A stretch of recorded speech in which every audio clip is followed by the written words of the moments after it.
So there's a couple of key terminology and components that you just described, right? So there's the total supply of Bitcoin, right? So when it's all said and done, 21 million Bitcoin, and we can get into why that is and if that could change or not later. But for right now, let's just say there's 21 million total supply of Bitcoin.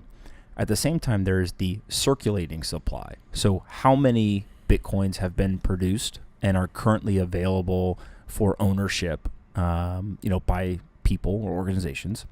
And then what we see is every 10 minutes, every block, there are more Bitcoin that are added to the circulating supply, but that 21 million fixed supply number never changes. And so what occurs is the disinflationary, right? So yes, the circulating supply continues to expand until it reaches that 21 million, but that number goes down every 4 years or so, right? In terms of how many Bitcoins every 10 minutes are added to the supply. So that's a disinflationary model.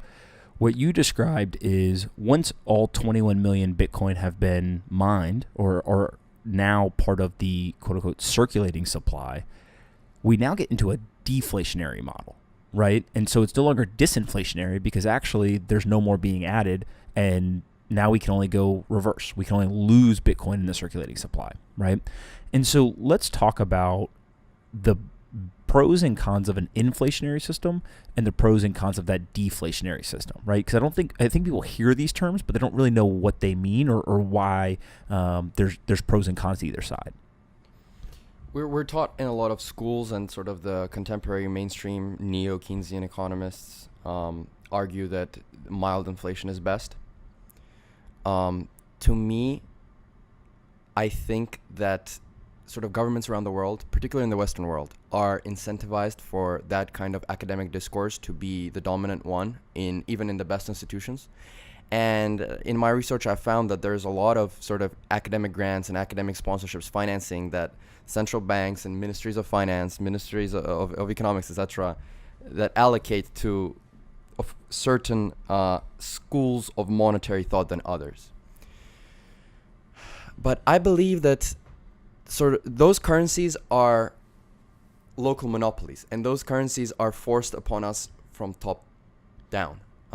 Bitcoin is a free market phenomenon. I would argue that Bitcoin is an experiment in Austrian economics that so far in its 10 years of existence is succeeding massively. My belief is that money is a product just like anything else.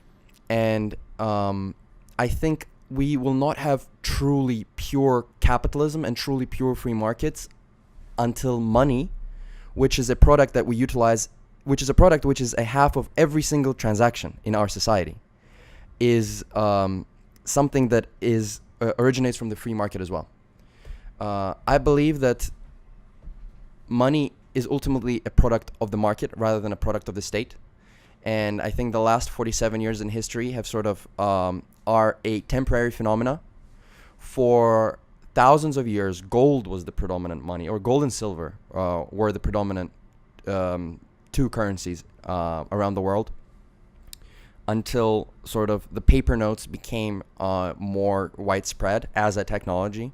You can think of paper notes as a layer 2 technology on top of monetary metals. And at that point, once you had paper notes, which sort of were redeemable for metals, there was no longer the divisibility problem of gold was solved, so the need for silver was drastically reduced, and thus silver was demonetized further. It's very interesting to look at the gold silver sort of price ratio, and after 1881, you see sort of gold skyrocket in silver terms. But I believe that something similar will happen with Bitcoin versus all other monetary instruments and even other financial assets, which is really quite eerie. I think that when all is said and done, Bitcoin will be the second or the third single biggest asset class, the single biggest asset in the world. Maybe real estate will be the only one bigger. And sort of this is my reasoning around this. Right now, it is believed that the total money supply of all fiat currencies around the world is somewhere around $80 trillion. Mm-hmm. if you consider M1, M2, M3, if you add them all up around the world. And I strongly believe that that number is artificially diluted and artificially kept small, because essentially by continuously printing, governments are disincentivizing the world and disincentivizing investors and even average people to store too much money in currencies. And they're doing this because if I take $100 and I put it in my bank account, as they print money, that $100 loses purchasing power every single year. For sure. I mean, every single day where the money creation occurs, see, it's interesting because the cost of creating that money for the government is near zero. All it takes is just a push of a button, right? Mm-hmm. But essentially, every single unit of fiat currency that gets created reduces the wealth of the fiat holder around the world. And Bitcoin is an unimaginably new phenomena where, for the first time, nobody can seize your wealth. Not just directly, like they did with gold in the 30s, but just like they do with stealth inflation in fiat. Nobody can print more. And for the first time, you have this currency that you can have full, or at least very strong confidence that for the rest of your life, the percentage of the money supply of this entire system will always remain the same, which really is completely unprecedented, because even with gold, you don't have that. Mm-hmm. And so here's the thing. The total amount of wealth that is stored in currencies is artificially small. People, essentially the system doesn't want us and doesn't want people to have a good, robust, unseizable store of value. Because if that were to exist, then governments and central banks would lose a tremendous amount of sort of seigniorage privileges, because every time they print, they essentially enrich themselves at the expense of everyone else a little bit, right? Mm-hmm. And so this current system, because the money is constantly getting diluted, people like surgeons, artisans, dentists, etc., engineers, they either have to play part-time investors on the side, or they have to sort of outsource those services to registered investment advisors and brokers, etc. And that's part of the reason why the financial system is much bigger than it has to be, and why Wall Street is just a ginormous part of the world's economy. If we had something like gold, or better yet, Bitcoin, then you could save your wealth and it would actually gain a little bit of purchasing power every year without having to sort of have this anxiety-riddled wave of activities that you need to do. And it's actually quite crazy how in today, I'm not even talking about the second or third world where this isn't even an option.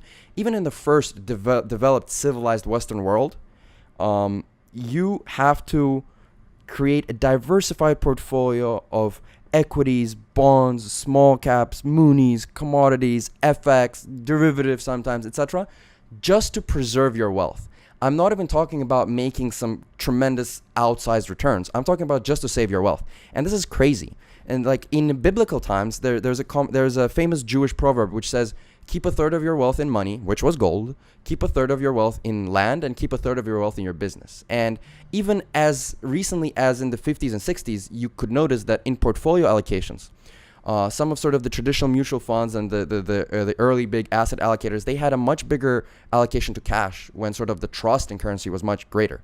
And you saw that reduced as years went by, and in recent decades with quantitative easing, essentially the trust in currencies gets incrementally reduced. But I believe that if Bitcoin were to become global money, which I believe it will, or something like it definitely will, because genie's out of the bottle and sort of the idea is here to stay forever, the percentage of people's average portfolio that will be in cash as opposed to today will be much greater. Perhaps not a third, but it will be much higher than it is today and much closer to a third than it is today. And precisely because of that, I believe that the total wealth in the world that is held in a currency, and note, this one currency will not be inhibited by inflation, it will not be inhibited by borders, it will not be inhibited by centralized control. All these things will contribute to it being the single biggest currency in the world. And I think that eventually, I increasingly believe that the cryptocurrency market, even soon, not just in the future long-term equilibrium, it will be a winner-take-all rather than a winner-take-most game. And I believe that Bitcoin, as it currently stands, will probably take 94 to 95% of this entire market.